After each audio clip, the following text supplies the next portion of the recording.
Hi friends, Baahubali 2 ఇది ఒక normal movie కాదు. మన ఇండియన్ సినిమా ఇండస్ట్రీకి టార్చ్ బేరర్ లాంటిది. ఇప్పుడు ఇన్ని పాన్ ఇండియా మూవీస్ వస్తున్నాయన్నా, ఆ మూవీస్కి ఇన్ని కలెక్షన్స్ వస్తున్నాయన్నా దానికి కారణం బాహుబలి. 2017లోనే 10 కోట్ల టికెట్లను అమ్మి 1850 కోట్లను కలెక్ట్ చేసి ఇండియాస్ #1 మూవీగా ఉంది. బాహుబలి వచ్చి 7 ఇయర్స్ అవుతున్నా ఈ 7 ఇయర్స్లో చాలా పెద్ద మూవీస్ వచ్చాయి. ఈవెన్ బాహుబలి మూవీ తీసిన రాజమౌళికి కూడా 2 స్టార్ హీరోలతో ఇండియాస్ బిగ్గెస్ట్ మల్టీ స్టారర్ తీసి కూడా బాహుబలి దరిదాపులో కూడా వెళ్ళలేకపోయాడు. అలాంటి అన్బీటబుల్ రికార్డు ఉన్న బాహుబలి 2ని పుష్ప 2 క్రాస్ చేస్తుందా అంటే చేస్తుంది. నేను వేరే యూట్యూబర్ లాగా ఏది పడితే అది చెప్పను. నేను అన్న ప్రతి దానికి ప్రూఫ్ ఉంటుంది, లేకపోతే వ్యాలిడ్ పాయింట్ ఉంటుంది. సో ఇప్పుడు కూడా Pushpa 2 movie Baahubali 2 life time collections అయిన 1850 కోట్లను క్రాస్ చేసేలా ఉంది.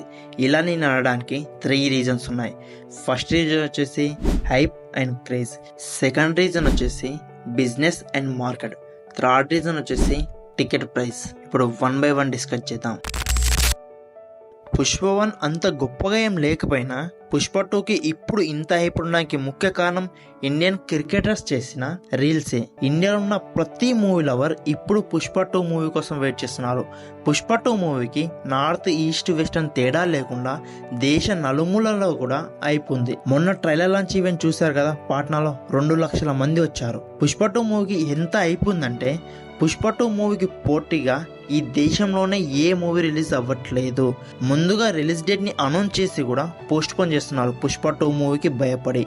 నాట్ ఓన్లీ ఇండియా, పుష్ప 2 మూవీకి ఓవర్సీస్లో కూడా చాలా మార్కెట్ ఉంది. పుష్ప 2 మూవీకి ఇండియాలోనే ఏ మూవీకి జరిగినంత బిజినెస్ జరుగుతుంది. ఈ మూవీకి నాన్ థియేట్రికల్ కలిపి 1000 కోట్ల బిజినెస్ జరిగింది.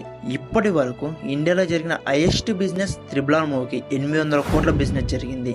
ఎస్ఎస్ రాజమౌళినే 200 కోట్ల మార్జిన్తో కొట్టాడంటే పుష్ప మూవీకి ఏ లెవెల్లో క్రేజ్ ఉందో కామెంట్ చేసి చెప్పండి. ఊరికే ఎక్కువ బిజినెస్ చేసినట్టు కాదు. RRR మూవీ 10,000 స్క్రీన్స్లో రిలీజ్ అవుతే పుష్ప 2 మూవీ 11,500 స్క్రీన్లో రిలీజ్ అవుతుంది. RRR కంటే 1,500 థియేటర్ ఎక్కువ. ఇండియాలోనే పెద్ద డిస్ట్రిబ్యూటర్స్ ఈ మూవీకి డిస్ట్రిబ్యూట్ చేస్తున్నారు. పుష్ప 2 మూవీ మొదటి రోజు ఇండియాలో ఎన్ని థియేటర్స్ ఉంటే అన్ని థియేటర్స్లో ఈ మూవీ ఉంటుంది. రిలీజ్ అయిన 1 మంత్ వరకు ఏ పెద్ద మూవీ కూడా రిలీజ్ అవ్వట్లేదు.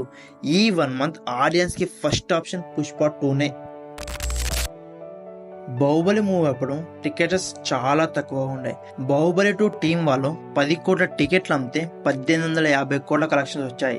ఇప్పుడు మొన్న దేవర మూవీ జస్ట్ 6 కోట్ల టికెట్లు అమ్మితేనే 1850 కోట్లను క్రాస్ చేస్తుండే. మీకు అర్థమవుతుందా ఇప్పుడు టికెట్స్ ఎంత పెరిగాయో? మొన్న దేవర మూవీకే టికెట్స్ ఎక్కువ అనుకుంటే ఇప్పుడు పుష్ప 2 టీం వాళ్ళు దేవర కంటే ఎక్కువ కమ్మాలనుకుంటున్నారు. దానికి తోడు మైత్రి వాళ్ళు ఈచ్ అండ్ ఎవ్రీ థియేటర్లో ఫస్ట్ టికెట్ని వేలం వేస్తారంట. ఎవరు ఎక్కువ పాడుకుంటే ఆ టికెట్ వాళ్ళకే సొంతం.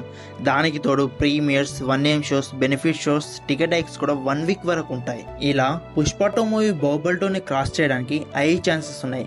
కానీ ఇదంతా పుష్ప 2 మూవీకి పాజిటివ్ టాక్ వస్తేనే. ఇన్ కేస్ నెగిటివ్ టాక్ వచ్చినా కానీ 1000 crores దగ్గర ఆగిపోతుంది. నేనైతే మనస్ఫూర్తిగా ఈ మూవీ బాహుబలి 2ని క్రాస్ చేయాలని మనస్ఫూర్తిగా కోరుకుంటున్నాను. ఎందుకంటే బాహుబలి వచ్చి ఇప్పటికే 7 ఇయర్స్ అవుతుంది. ఇన్ కేస్ పుష్ప 2 కూడా మిస్ అయితే మళ్ళీ రాజమౌళి నెక్స్ట్ మూవీ వచ్చే వరకు వేరే ఏ మూవీ కూడా ఛాన్స్ లేదు. ఎప్పుడు కూడా ఇండస్ట్రీ ఒకే డైరెక్టర్ మీద ఆధారపడి ఉండొద్దు. రాజమౌళి నెక్స్ట్ మూవీకి ఒక బిగ్ టార్గెట్ ఉండాలి కదా. అలా కాకుండా బాహుబలి తన టార్గెట్ అయి ఉంటే అంత కసిగా పనిచేయడు. అలా కాకుండా బాహుబలి 2ని పుష్ప 2 కొడితే పుష్ప 2ని కొట్టాలని రాజమౌళి కసిగా పనిచేస్తాడు. So that's the video guys. ఈ వీడియో మీకు ఎలా అనిపించింది? బాహుబలి 2 మూవీని పుష్ప 2 క్రాస్ చేస్తుందా చేయదా కామెంట్ చేసి చెప్పండి. ఈ వీడియో కనుక నచ్చితే ఈ వీడియోకి ఒక లైక్ చేసి ఇలాంటి మరిన్ని మంచి వీడియోస్ కోసం మన ఛానల్ని సబ్స్క్రైబ్ చేసుకోండి. మళ్ళీ వీడియోలో మళ్ళీ కలుద్దాం. అంతరికి టాటా, బై బై, సెలవు.